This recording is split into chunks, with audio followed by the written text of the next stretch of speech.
සුබ සන්ධ්‍යාවක් හැමෝටම. අද මාර්තු 9 දැන් වෙලාව හවස 2:00ට විතරයි. ඉතින් මම ඉන්නේ කැනඩාවේ ඔන්ටාරියෝ ප්‍රාන්තයේ ඩන්ඩාස් නගරේ පිහිටලා තියෙන එක මේ ලුක්අවුට් පොයින්ට් එක. ලුක්අවුට් කියන්නේ අපිට මතක කරන් බලන කපොල්ල අඩු ගන්නාවේ. ඒ කියන්නේ මේ නිරීක්ෂණ එක ස්ථානයක් මේ පාර මෙන්න මේ පාරට කියන්නේ සයිරන්හැම් කියලා. මේ පාර අයිනේ පිහිටලා තියෙන්නේ කඳු මුදුනක පිහිටලා තියෙන්නේ. මෙතන ගොඩාක් අය එනවා මේ පරිසරය බලන්න මෙතනලා ඉන්න ගොඩක් ලස්සනයි. මේකට කලින් මම මෙතන පැනලා තියෙනවා.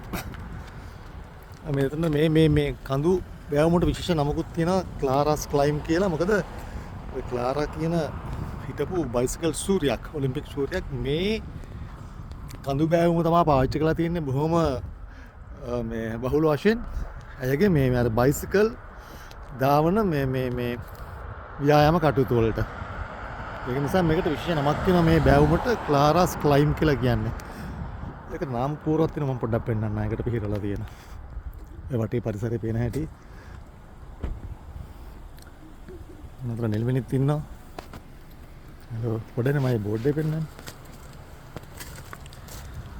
මේ තියෙන ක්ලාරාස් ක්ලයිම් කියලා. ඒ ඇයගේ නමින් තමයි මේ පළකේ පිහිටලා තියෙන්නේ. අර තියෙන්නේ යාගේ බයිසිකල් පදින මාක් එකක් තෝ. ඉතින් මේක තමයි මේ ලුක්අවුට් පොයින්ට් එක. අර කඳු මුදුනක හින්දා මේ වටේ පිටේ ගොඩාක් දේවල් පේනවා. දැන් මේ පැත්ත පොඩ්ඩක් ගත්තොත් මේ තියෙන්නේ සාමාන්‍ය දකුණු දිශාවනේ. හෝ දකුණු දිශාව. මේ පැත්තෙන් කිලෝමීටර් 70ක් විතර 80ක් 90 ගියොත් අපිට හම්බුනේ නායකරදිය ඇල්ල. එතනින් එහාට පොඩ්ඩක් තව කිලෝමීටරයක් දෙයක් ගිය හැටි ඇමරිකාව. එතකොට මේ දකුණු දිශාව.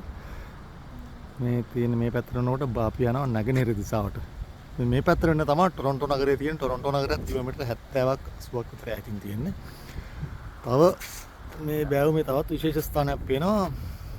අර අන්නරේ ඈතින් පේනවා මේ මැක්මාස්ටර් යුනිවර්සිටි එක. ගොඩාක් මේ ලෝක ප්‍රසිද්ධයි රිසර්ච් ස්ටඩීස් වලට යුනිවර්සිටි එක.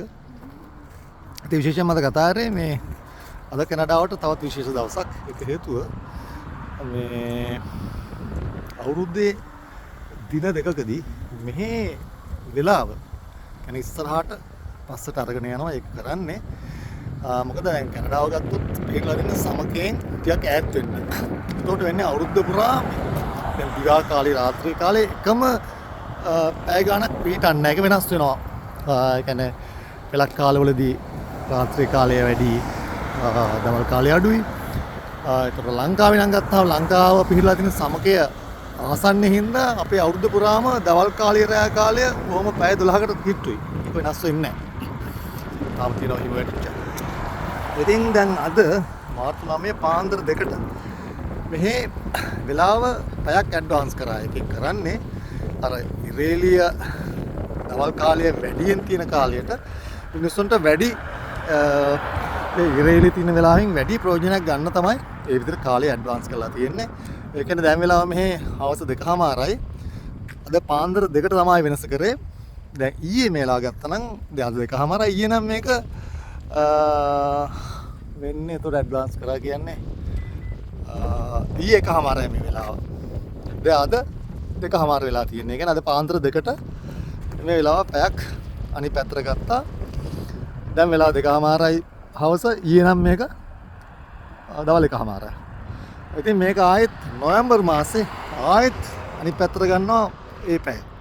ඉතින් ඔය ආකාරයට අවුරුද්ද පුරා පැයක් ඉස්සරහටයි පිටිපස්සටයි ගෙනියනවා අර දවල් කාලයෙන් වැඩි ප්‍රයෝජන ගැනීම සඳහා. ඉතින් මම දැනට තියන්න. ඕක කියන තමයි කතාවේ. අද උෂ්ණත්වය ධන 8යි සෙන්ටිග්‍රේඩ්. දැන් ඔය පේනවා නයිස් ටික ටික දී වෙලා යනවා එහෙම. දැන් අපි ටික ටික ඔහම ගිහිල්ලා ඉතින් මේ ළඟා වෙනවා උණුසුම් කාලගුණයට. හරි. දැන් මම නවතිනවා. මේ නැවත හමුවෙමු. අයිබෝන් හැමෝටම.